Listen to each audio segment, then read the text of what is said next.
Assalamualaikum warahmatullahi wabarakatuh. Perkenalkan, nama saya Edi Soeharta. Di sini saya ngajar di kelas 8A, 7A, BC, dan kelas 9H. Mungkin dari anak-anak yang kelas 8, B, C, D, E, dan F belum kenal dengan nama saya, bisa melihat dari tayangan ini. Untuk pertama, marilah kita buka pelajaran ini dengan berdoa. Al-Fatihah. Bismillahirrahmanirrahim. Alhamdulillahirabbil Ar-Rahmanirrahim. Maliki yaumiddin. Iyyaka na'budu wa iyyaka nasta'in. Ihdinas siratal mustaqim. Siratal ladzina an'amta 'alaihim ghairil maghdubi 'alaihim waladdallin. Amin. Raditu billahi robba wa bil islami dina wa bi Muhammad nabiyya wa rasulah. Rabbi zidni ilma warzuqni fahma bi rahmatika ya arhamar rahimin. Anak-anak kelas 8, kemarin Ibu Eli sudah menerangkan tentang berita. Mungkin anak-anak masih ingat apa berita itu? Berita itu adalah informasi yang berisi pesan atau peristiwa kejadian yang nyata yang terjadi di dunia. Dan ini bisa ditayangkan bisa melalui dengan media massa, media cetak, atau orang lain. Mungkin anak-anak sudah paham mengenai kemarin unsur-unsur berita. Untuk hari ini saya akan melanjutkan dari pelajaran Bu Elis, yaitu bab 1, yaitu menelaah struktur dan kebahasaan serta menyajikan teks berita. Next. Untuk kompetensi dasar nanti yang kita pelajari yaitu 3.2 menelaah struktur dan kebahasaan teks berita atau membanggakan dan motivasi yang didengar dan dibaca. 4.2 menyajikan data dan informasi dalam bentuk berita secara lisan dan tulis dengan memperhatikan struktur kebahasaan atau aspek lisan. Next. Untuk yang diharapkan yaitu mengenai indikator pencapaian kompetensi nanti, yaitu pertama yaitu menjelaskan struktur teks berita. Kemudian yang 3.2 menentukan ciri kebahasaan teks berita. Ini indikator nanti yang anak-anak yang harus dipahami. Next. Untuk berita ini ada 3, yaitu berupa ada kepala berita, ada tubuh berita, ekor berita. Next. Untuk pengertiannya, kepala berita adalah berisi informasi penting yang susunan unsurnya dapat bervariatif atau bervariasi. Sedangkan tubuh berita merupakan keseluruhan dari peristiwa yang diangkat menjadi berita. Kemudian tubuh berita merupakan bagian akhir dalam suatu berita berisi kesimpulan isi berita. Jadi ini biasanya kalau kepala berita itu letaknya di atas sendiri ya, yang biasanya berupa informasi penting. Kemudian yang tubuh berita ini biasanya berada di tengah-tengah, ya berisi tentang penjelasan dari kalimat utama di atas tadi. Kemudian yang ekor itu berisi kesimpulan. Next. Kemudian ciri kebahasaan teks berita. Di sini ciri kebahasaan yaitu bahasa yang digunakan dalam berita. Ini ada 5. 1, kalimat langsung dan tak langsung. Contoh kalimat langsung: kakak berkata, ibu pergi ke pasar. Ciri kalimat langsung itu menggunakan tanda koma dan tanda petik. Sedangkan kalimat tak langsung, contohnya kakak mengatakan bahwa ibu pergi ke pasar. Untuk kalimat langsung cirinya dari kata berkata berubah menjadi mengatakan tanpa tanda petik, tanda koma. Nomor 2, konjungsi temporal. Konjungsi itu kata penghubung. Konjungsi berkaitan dengan waktu seperti ketika, sewaktu, sebelum, kemudian, sejak, dan sebagainya. Yang ketiga, keterangan waktu. Contoh, Senin, lalu, bulan, tiap, minggu, dan sebagainya. Yang keempat, penggunaan bahasa baku. Maksudnya bahasa yang digunakan sesuai dengan ejaan yang disempurnakan. Contoh, kata apotek itu pakai e, bukan pakai i. Izin, ijazah, aktivitas, dan sebagainya. Terakhir, menggunakan kata kerja mental. Kata kerja yang berisi respon yang berupa tindakan, contohnya menyimpulkan, menduga, berpendapat, dan sebagainya. Contoh berita, ini saya akan membacakan, anak-anak menyimak ya. Ini program prioritas pembangunan Sulawesi Selatan tahun depan.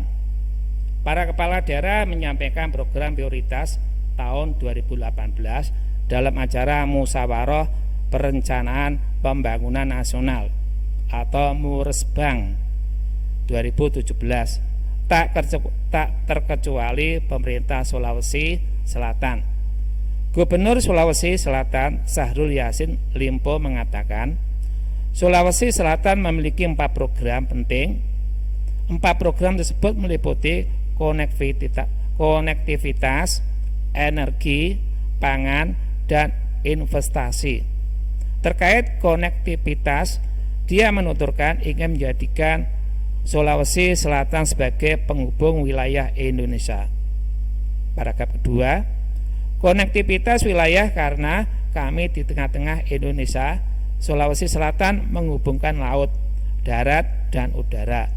Oleh karena itu, perhatian kita harus di sana, memperkuat Sulawesi Selatan, tetapi dalam rangka meningkatkan seluruh daerah untuk terkoneksi se-Indonesia, kata dia adalah Muresbangnas 2017, Jakarta, Rabu 26/4/2017.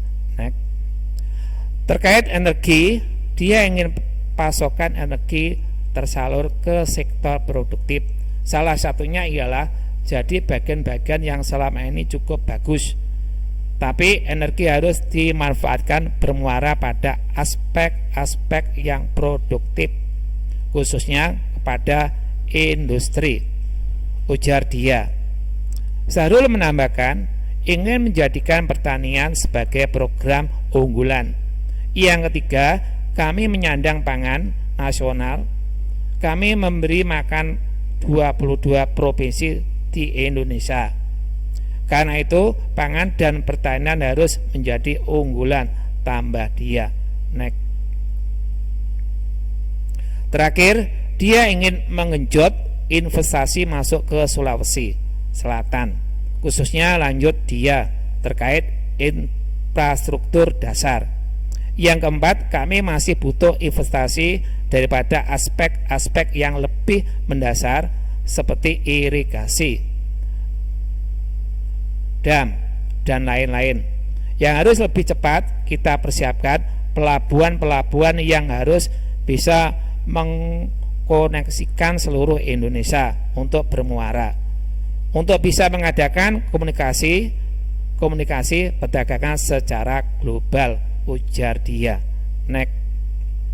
Nah, sekarang dari berita yang sudah saya baca tadi, sekarang disuruh untuk mencari struktur teks berita.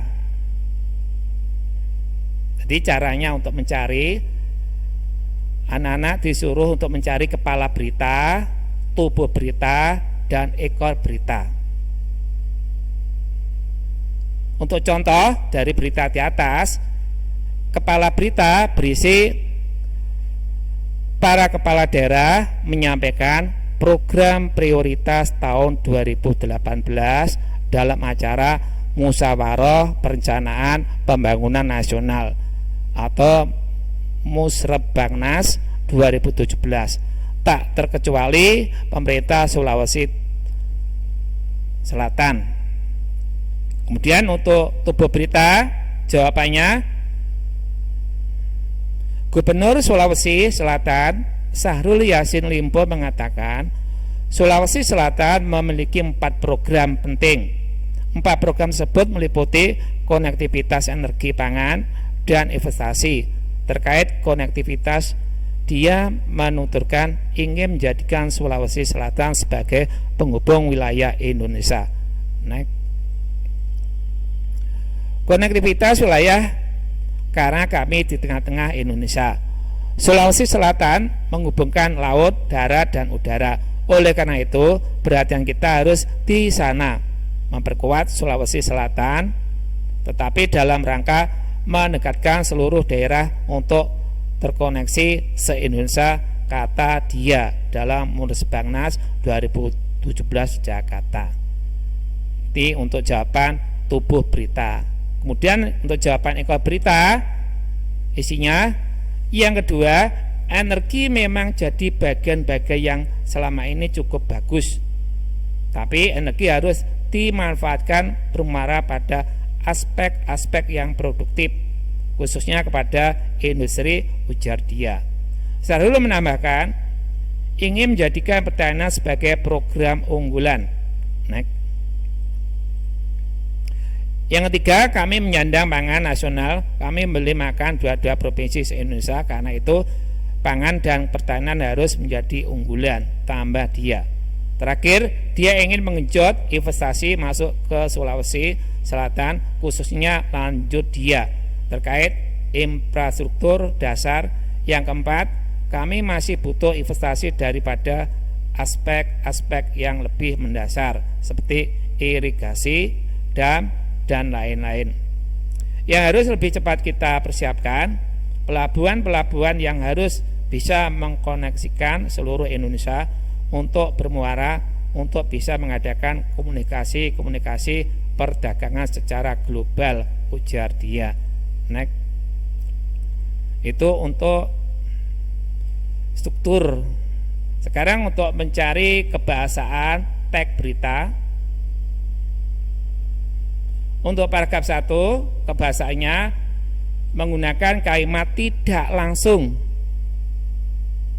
dan keterangan waktu dan kata kerja mental. Untuk paragraf kedua, kebahasaannya teks berita di atas menggunakan kalimat langsung dan keterangan waktu dan kata kerja mental.